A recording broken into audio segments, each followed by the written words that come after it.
오늘 하나님의 말씀의 제목은 여호와는 나의 구원이시다 입니다. 이사야서 12장 2절에서 6절 말씀입니다. 보라, 하나님은 나의 구원이시라. 내가 신뢰하고 두려움이 없으리니 주 여호와는 나의 힘이시며 나의 노래시며 나의 구원이심이라. 그러므로 너희가 기쁨으로 구원의 우물들에서 물을 기르리로다. 그날에 너희가 또 말하기를 여호와께 감사하라. 그의 이름을 부르며 그의 행하심을 만국 중에 선포하며 그의 이름이 높다 하라. 여호와를 찬송할 것은 극히 아름다운 일을 하셨음이니 이를 온 땅에 알게 할지어다. 시온의 주민아, 소리 높여 부르라. 이스라엘의 거룩한 이가 너희 중에서 크심이니라 할 것이니라. 오늘 본문은 구원의 하나님을 노래하고 있습니다. 남한국 유다와 북한국 이스라엘을 중심으로 선민을 향한 하나님의 심판의 예언이 주어지고 간간히 그러한 심판 가운데서도 그 심판을 모면할 수 있는 남은 자들이 있었습니다. 그 남은 자들이 구원의 역사를 면면히 이어나가다가 메시아가 오셔서 메시아 왕국이 이루어지고 이 메시아의 역할이 개개인에게 침투되어 들어갈 때 평강이 임하게 되는데, 이러한 예언 뒤에 감사의 노래를 부르고 있는 것입니다. 오늘 본문은 그런 미래의 시점을 내다보면서 미리 이루어진 것을 알고 감사의 노래를 부르고 있는 예언의 말씀입니다. 본문의 이 감사의 노래의 주제는 여호와는 나의 구원이시다입니다. 2절 말씀에 보라, 하나님은 나의 구원이시라.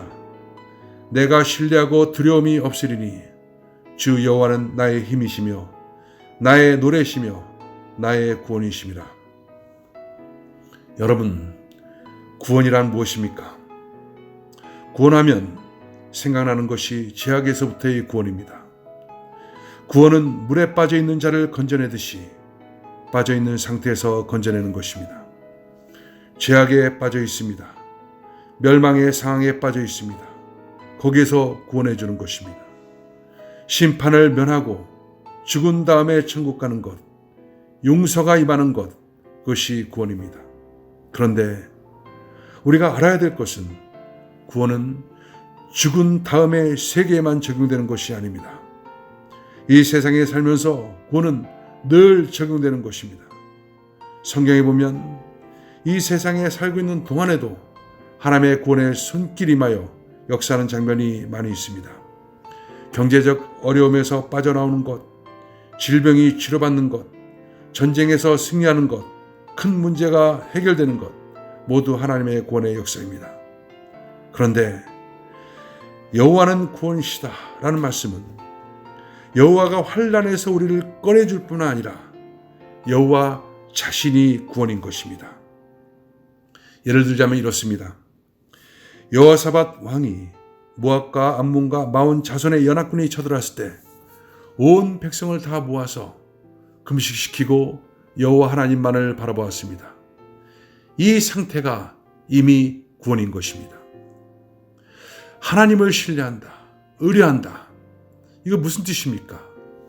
여호사밧 왕이 백성들을 다 모아서 금식하고 하나님만을 바라보는 상태, 여호와께로 모든 백성들이 돌아온 상태, 이것이 구원입니다. 이 구원이 이루어진 다음에 여호사밧 왕이 적군을 물리치는 것을 보게 되는데 하나님의 역사였던 것이고 하나님께 그 상황이 넘어가므로 하나님의 일이 되어버린 상태입니다. 오늘 본문 3절에 보면 기쁨으로 구원의 우물들에서 물을 긴단 말이 나옵니다. 우물이란 말이 나와요. 우물이 뭡니까? 갈증이고 결핍을 느낀다는 것입니다. 돈에 대한 갈증, 건강, 자녀, 인간관계, 인기, 명예, 갈증을 느낍니다. 그런데 구원의 우물이 무엇이냐? 갈증날 때 하나님을 마셔서 만족하는 것입니다. 하나님으로 배불러서 그 모든 갈증을 채우는 것입니다. 그것이 바로 구원인 것입니다. 이스라엘 백성들이 광야 40년 경험했는데 바로 이와 같은 구원의 내용을 가르치는 하나님의 레슨이었습니다. 광야에 물도 없었습니다. 음식, 옷 없었습니다. 그러나 하나님께서 원한 것이 뭡니까? 하나님만을 의지하라는 것이에요. 하나님으로 마시라는 거예요. 하나님으로부터 먹으라는 거예요. 하나님으로 옷 입으라는 것입니다. 그러면 다 채워주시겠다는 것입니다. 그것을 경험했던 기간, 그것이 바로 광야의 기간이었던 것입니다. 여러분, 우리가 이 세상에 살면서 여러 가지 많은 삶의 난관을 만납니다. 그러나 이 난관은 바로 하나님을 찾으라고 하나님이 허락하시는 하나님의 은혜의 기간인 것입니다. 이때 하나님께 나가서 하나님으로부터 배부르는 것, 하나님으로 채우는 것, 이것이 바로 구원인 것입니다.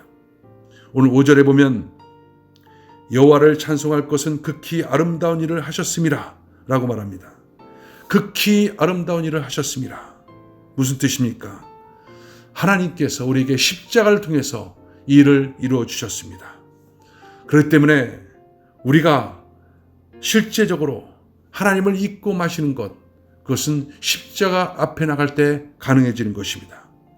십자가에서 주님의 이름으로 함께 연합해서 죽을 때 하늘의 은혜가 우리 가운데 임하고 하나님의 뜻대로 삶이 이어지는 부활의 역사가 이루어지는 것입니다. 십자가는 이렇게 하나님의 은혜의 약속이 걸려있는 하나님의 축복인 것입니다. 이 아름다운 일을 노래하라는 것입니다. 여러분, 오늘도 삶 가운데 이 구원의 그 은혜가 여러분 속에 충만히 임하기를 주의 이름으로 축원합니다. 기도하겠습니다. 하나님, 십자가를 통해서 우리가 고민하고 걱정하는 모든 것들을 다 청산하시고 하늘의 은혜로 우리 가운데 채워주심을 감사합니다. 오직 하나님만 바라고 주님만 추구하는 그 같은 삶을 통해서 영생뿐 아니라 이 땅에서도 구원의 놀라운 감격 속에 살아가는 귀한 삶 되어지게 축복하여 주옵소서. 예수님의 이름으로 기도합나이다. 아멘.